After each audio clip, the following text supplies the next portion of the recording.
Bonjour et bienvenue à l'émission Chrétien comme Christ. Le thème de notre émission aujourd'hui est confrontation prophétique. Et là, Christine va nous lire un texte, des Actes des Apôtres, Oui. encore et encore, mais c'est vraiment pas piqué des vers. Alors vas-y. Alors, je vais lire dans Actes chapitre 5, verset 3, et puis on parlera un peu du contexte. Pierre lui dit, « Ananias, pourquoi Satan a-t-il rempli ton cœur au point que tu aies menti au Saint-Esprit et gardé une partie du prix du champ ?»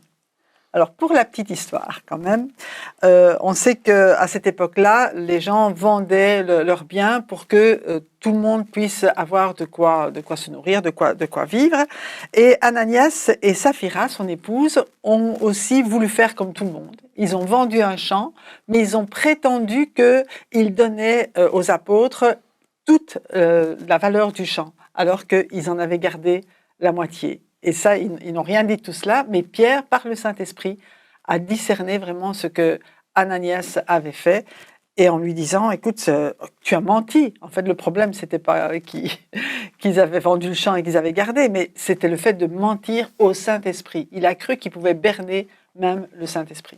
Oui, parce que en même temps, Ananias, à ce moment-là, ne pensait pas berner le Saint-Esprit, il pensait juste berner les apôtres. Oui, c'était son idée. Il se dit, Ananias et Saphira, les deux, ils se sont dit, on va garder une partie, on va faire semblant qu'on a tout donné pour être bien vu.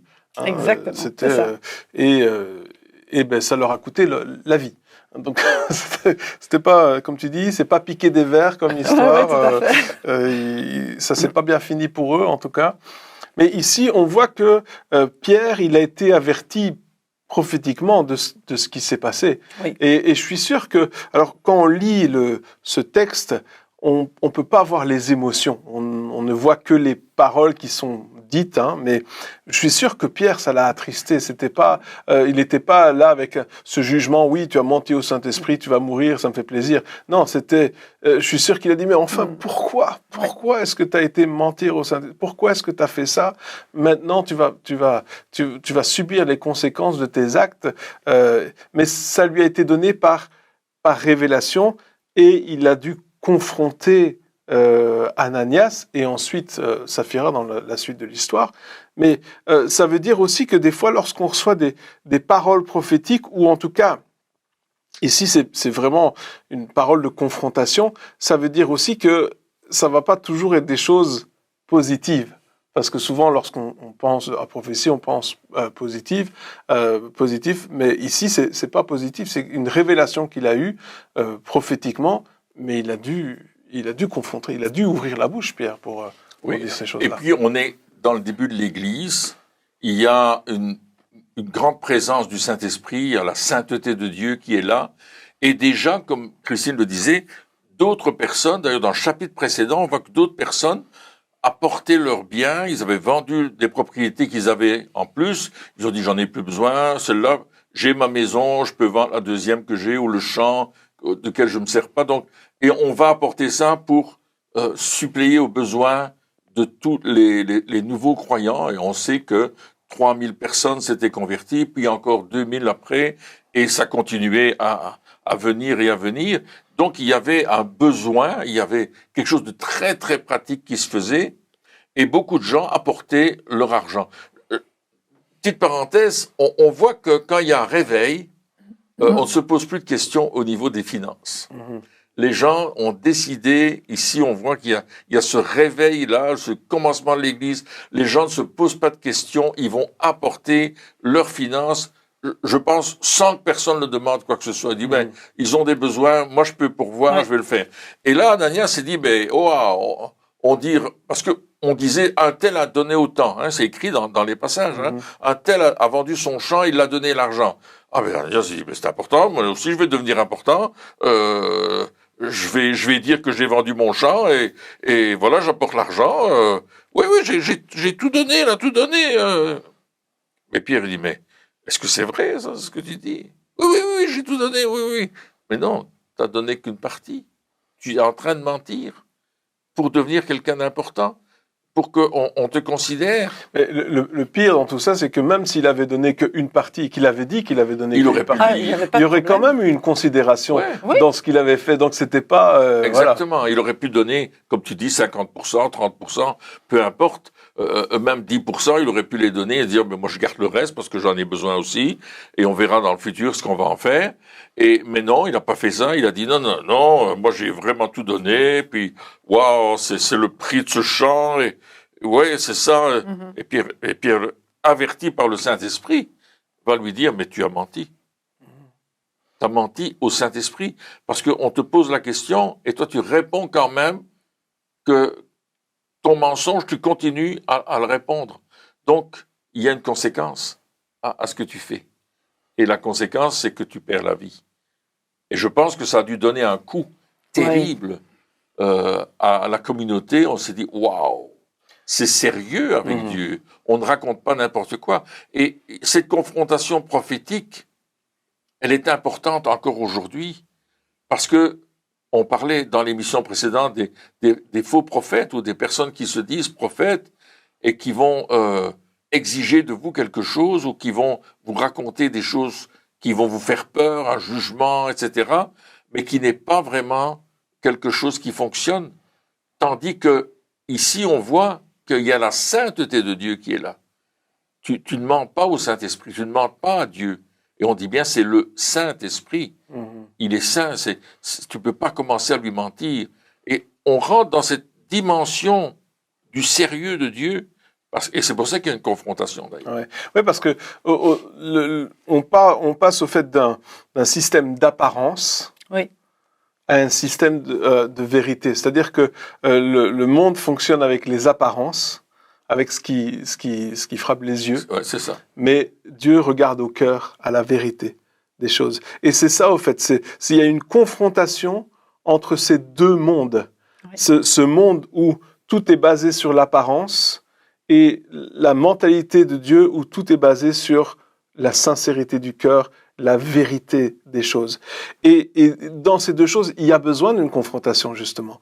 Et quand on voit, donc là c'était un réveil, il y avait l'enthousiasme, l'euphorie, c'était extraordinaire, ça partait peut-être un peu dans tous les sens, et puis quelqu'un s'est dit, je peux faire ce que je veux. Finalement, du moment que ça paraît bien, c'est bon. Et cette parole prophétique, parce qu'avertie par le Saint-Esprit, va rétablir le système de fonctionnement de l'Église. C'est vraiment important. Et c'est ça qui s'est passé. C'est que si on avait laissé faire, le système de fonctionnement de l'Église primitive aurait continué sur les apparences. Alors que grâce à cette parole et cette confrontation prophétique, eh bien, on est revenu au cœur des choses. Et ça, comme tu le dis, ça a fait peur aux gens. Ils se sont dit, ici, on ne peut pas faire semblant. Et des fois, dans notre vie, on va avoir ce genre de choses où on aura des relations qui seront basées sur des apparences et on va devoir arriver et le Saint-Esprit va nous parler pour confronter en disant, voici comment sont les choses. Et tout d'un coup, il va y avoir un shift, ça va changer. Et la relation qui était basée sur l'apparence va devenir une relation qui est basée sur la vérité et sur le cœur. Et c'est ça aussi qui est important lorsqu'on confronte. Parce que le but, c'était pas que Ananias et Saphira meurent, c'était pas ça le but. Je suis sûr que, comme tu dis, Pierre, il avait espéré que Ananias, il disait, non, c'est vrai, je te demande pardon, j'ai menti.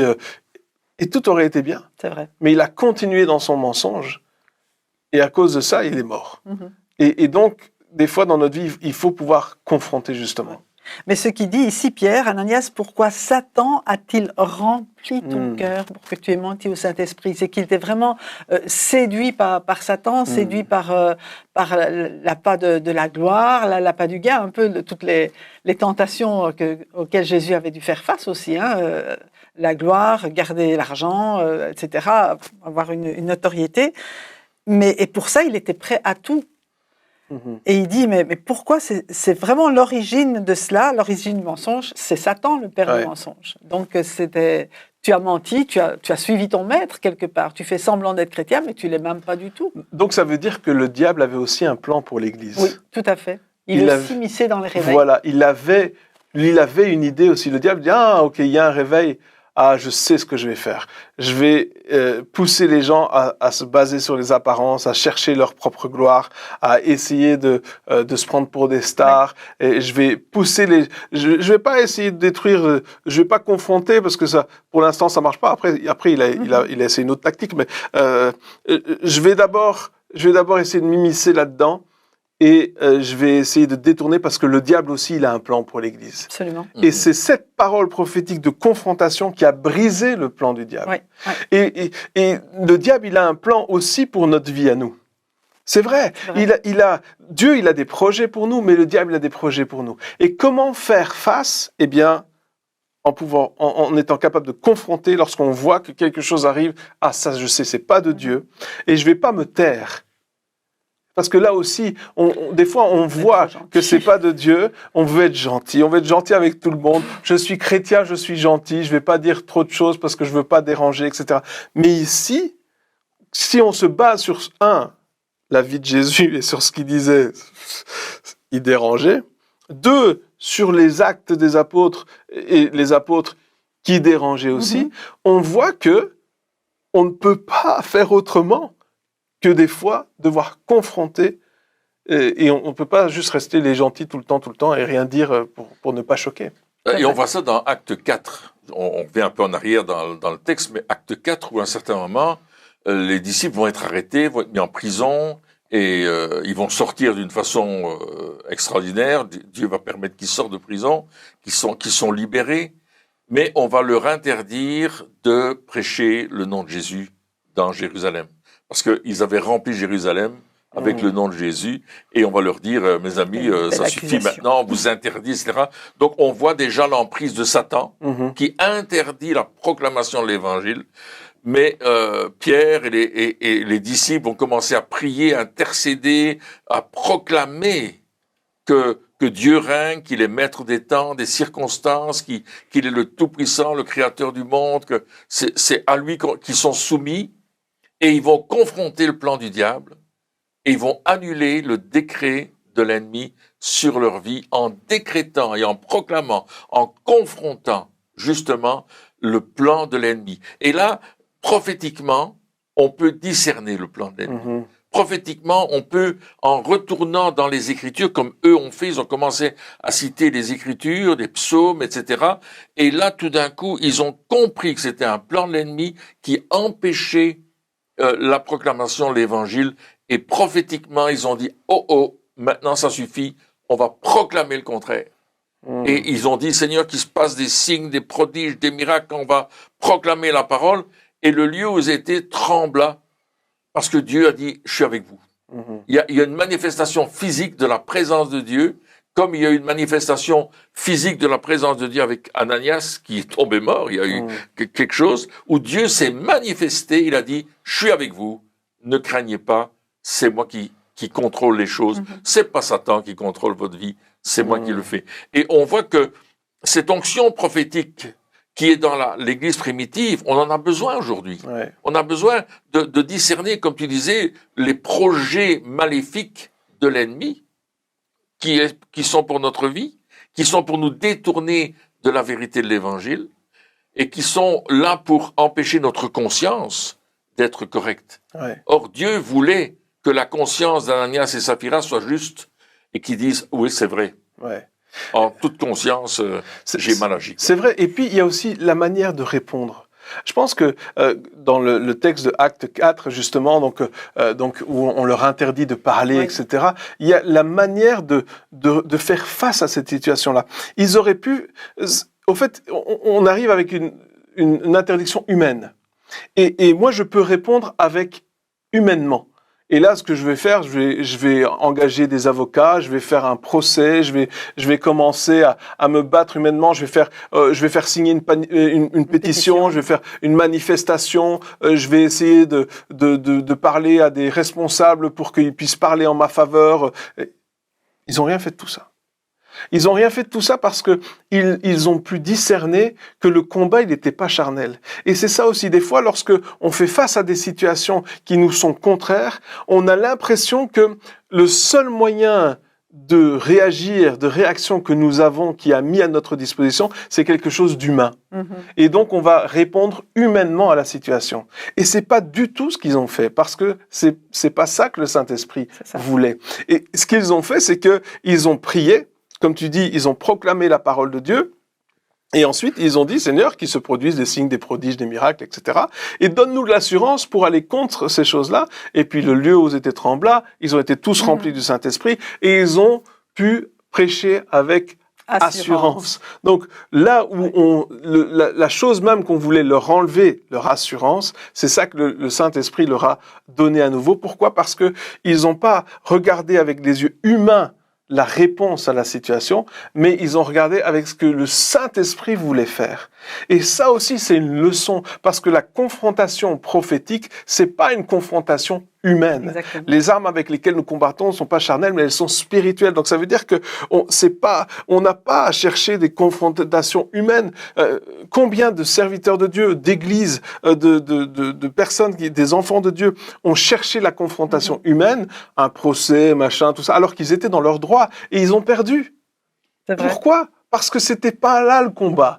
Le combat, il était spirituel. Et l'Esprit de Dieu qui vient sur nous, il nous aide à confronter justement les choses prophétiquement avec les paroles de Dieu. C'est pas ce genre de paroles qu'on aurait cité lors d'un procès, mais c'est le genre de paroles que Dieu voulait qu'on déclare. Et c'est cette parole de Dieu, parce que Dieu a envoyé au travers de la bouche des apôtres, qui a eu un effet, parce que la parole de Dieu ne retourne jamais à lui sans avoir produit ce pourquoi elle était envoyée. Et du coup, ils ont pu proclamer ces choses-là, et c'est ça qui s'est passé. Dans cette confrontation, c'était une confrontation qui était inspirée par l'Esprit de Dieu. Tout à fait. Et il ne s'agissait absolument pas d'une rébellion contre des hommes. Non. Parce que je crois que c'est important de savoir que même les personnes qui sont contre, c'est des personnes que Dieu veut sauver. Absolument. À partir du moment où tu te rebelles contre elles, quelque part, tu fermes la porte de salut pour elles aussi. C'est vrai. Alors qu'ici, ils n'ont pas dit on veut se rebeller contre l'ordre donné.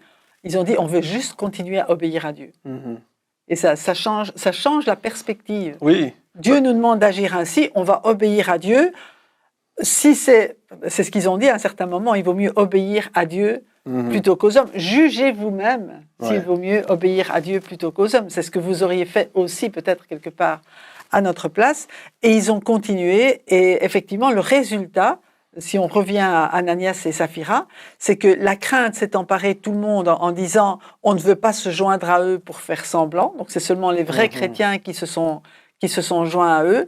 Et c'est à ce moment-là qu'on voit qu'il y a eu le plus de miracles. Tous étaient guéris. Après cet événement-là, comme ils ont vraiment obéi à Dieu, que ceux qui étaient là étaient des gens qui étaient consacrés au Seigneur, eh bien, on voit qu'ils ont prié pour les malades et tous étaient guéris. C'est vraiment après cet événement où la main de Dieu a été sur eux pour manifester sa puissance et sa grâce. Ouais. Mais il a fallu une confrontation. Il a fallu une confrontation. Et des fois, dans notre vie, on essaye de fuir la confrontation. C'est vrai. Parce qu'on ne la veut pas. On n'aime pas les confrontations. Ça veut dire que... Parce que confronter, ça veut dire s'affirmer. Ça veut dire déclarer notre position à voix haute, devant tous. Ça, c'est confronter. Et ça, souvent, on essaye d'éviter le plus possible cette confrontation. Tellement peur de déplaire. On a peur de déplaire, on a peur d'être fâché avec les autres, on a peur de plein de choses. Et c'est vrai que nous sommes appelés à être des annonceurs de paix, etc. Mais il y a des fois où on doit dire ce que Dieu nous dit de dire, que ça plaise ou pas. Et encore une fois, on en a parlé dans l'émission précédente, dans plein d'autres émissions, mais c'est pas une personne qui a déclaré les choses. Ils étaient une équipe. Oui. Ils étaient ensemble. C'est pas une personne qui disait moi j'écoute Dieu, j'entends Dieu et tous les autres n'entendent pas Dieu. Parce que souvent, ça aussi, hein, on a toujours un déséquilibre hein, avec des extrêmes. La personne qui confronte jamais rien et la personne qui confronte tout et tout le monde et tout et n'importe quoi. Mais cette personne-là, elle est souvent seule. C'est vrai. Mais par contre, en équipe, ils ont dit non, on prend une position. Et voici ce que Dieu déclare. Voici ce que Dieu veut faire. Et lorsque Pierre, il a parlé à Ananias, bien sûr, c'était Pierre qui a parlé, mais il y avait toute l'équipe des apôtres qui était là avec lui. Et donc, c'était pas juste un à un. Tout le monde était là et tout le monde a vu ce qui s'est passé. Donc, il y avait un appui aussi qui était là. Oui. Et donc, cette confrontation, alors, je sais que là, comme ça paraît énorme. Mais des fois, ça commence juste par des petites confrontations. Dans notre propre vie, peut-être des mensonges que l'on croit, ou des choses qu'on sait que c'est pas juste, et qu'on n'a pas encore pris position contre ces choses-là. Dans notre propre vie, des décisions qu'on doit prendre, des compromis qu'on a laissés, ça commence avec ça. Et lorsqu'on commence à dire, OK, ce compromis-là, maintenant je me positionne par rapport à ça. Je confronte ça, je sais que dans ma vie il y a ça, par exemple, et je confronte ce problème, et voici ma position à partir de maintenant. Parce que je sais que c'est ça que le Saint-Esprit veut dire. Et là, on va avancer. Et tu l'as dit, qu'est-ce qui s'est passé? Il y a eu la crainte du peuple, bien sûr. Des gens qui ont dit, on va pas vraiment aller les rejoindre, mais d'autres qui sont venus les rejoindre. Oui. Et puis, il y a eu des signes, des prodiges, des miracles. Il y a eu une manifestation, il y a eu une croissance. Ils ont commencé à envoyer les gens aussi à gauche et à droite. Donc, il y a eu une expansion qui s'est faite. Parce qu'il y a eu une confrontation qui s'est faite. Et donc, là aussi, c'est important de pouvoir dire, voici ce que je crois. Et Dieu, il voit ça aussi. Il voit aussi cette attitude-là. De comment on peut confronter les choses dans notre vie, inspiré par le Saint-Esprit. Oui. Encore une fois, restons équilibrés aussi. Mais ce que tu disais par rapport à cela, c'est qu'ils étaient ensemble. Et au verset 12 du chapitre 5 des Actes, il dit qu'ils se tenaient tous ensemble au portique de Salomon. Et les autres n'osaient pas se joindre à eux. Il y avait donc les autres personnes qui étaient là, les rabbins qui étaient là, parce que c'était un endroit où les rabbins enseignaient leurs disciples, etc. Et justement, les apôtres avaient décidé d'aller là pour enseigner les nouveaux convertis. Et à cause que les apôtres se tenaient ensemble et qu'il y avait beaucoup de miracles qui se faisaient à travers leurs mains, il se passait quelque chose d'important, parce que c'est la conséquence de cette confrontation.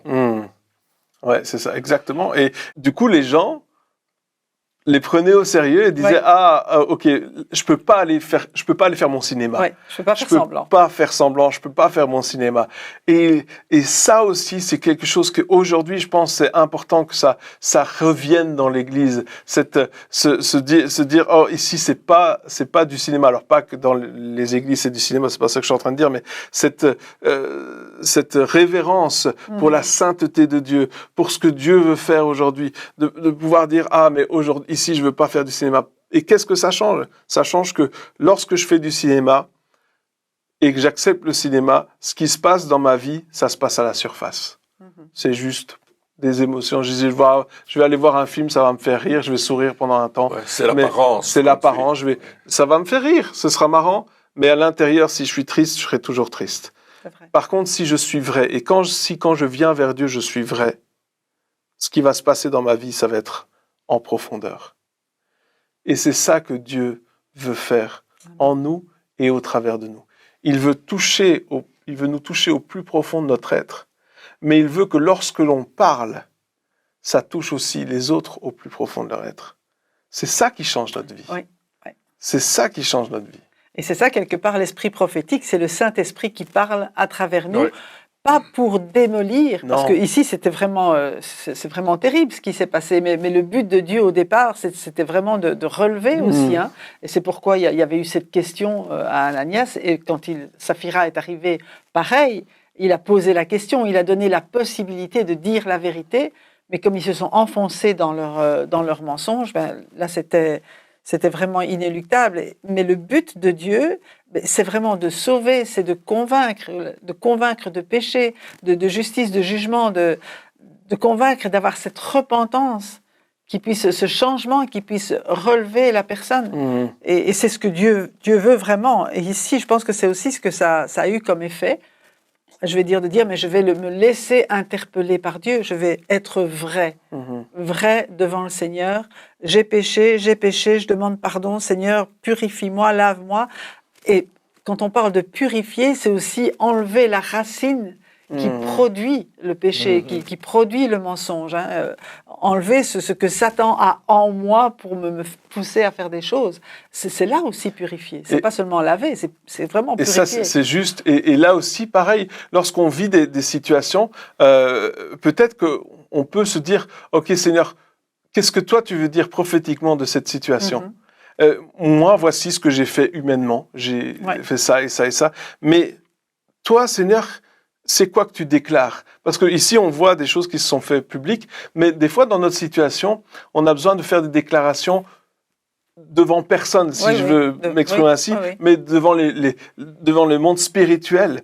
Et des fois, on doit dire, Seigneur, OK, là, j'ai agi humainement, et peut-être, comme tu dis, là, on dit, OK, Seigneur, je veux me repentir de cela, je te demande pardon pour mes réactions qui, jusqu'à maintenant, elles ont été humaines, mais dis-moi ce que toi, tu veux déclarer. Et peut-être que justement, on peut se positionner en disant, voici ce qui se passe dans ma vie, voici ce qu'il y a, mais voici ce que Dieu déclare. Et comme dans les Actes des Apôtres, ils ont commencé à déclarer, ils l'ont pas déclaré devant les autres autorités, mais entre eux, ils l'ont déclaré. C'est vrai. Ils auraient pu aller devant tout le monde et dire, qu'ils se produisent des signes, des prodiges, des miracles. Non, mais ils sont restés entre eux. Et parce que leur combat, il était spirituel. Et notre combat aussi dans notre situation, cette confrontation prophétique, elle n'est pas forcément devant des personnes, mais elle est aussi spirituelle. Et donc, on doit aussi se positionner en disant, voici ce que Dieu déclare sur la situation que je suis en train de vivre aujourd'hui, ou sur la situation qu'un tel est en train de vivre, peut-être pour prier pour les autres, etc. Et voici ce que Dieu déclare. Et je veux déclarer cette parole-là. Et je refuse ce que le diable a dit. Et je refuse les paroles qui ont été données. Pourquoi? Pas parce que je veux pas qu'elle s'accomplisse, mais parce que Dieu m'a dit que c'était autre chose qui allait s'accomplir. Et c'est ça la confrontation aussi. Cette confrontation, elle est spirituelle aussi dans notre temps de prière. Et là, on va voir des changements. Pourquoi? Parce que comme le combat est spirituel et pas charnel, lorsque je combats avec les bonnes armes et que je combats spirituellement, la victoire, elle va être spirituelle, mais elle va se manifester au niveau charnel. Et ce qu'on voit, c'est que à cause de leur position, on continue dans Acte 5 encore, le ciel s'est ouvert, il y a quelque chose d'extraordinaire, et quand Pierre passait dans la rue, son ombre même touchait les personnes. Donc il y a une onction du Saint-Esprit, une présence de Dieu extraordinaire que Dieu va apporter lorsqu'on est d'accord de confronter les œuvres de l'ennemi. Et on doit s'attendre à ce que Dieu agisse. Absolument. On doit s'attendre à ce que Dieu agisse parce qu'il veut le faire. Il veut le faire aujourd'hui. Amen. Eh bien, chers amis, merci encore de nous avoir suivis pour cette émission. Et puis, on se retrouve très bientôt pour la suite. Au revoir.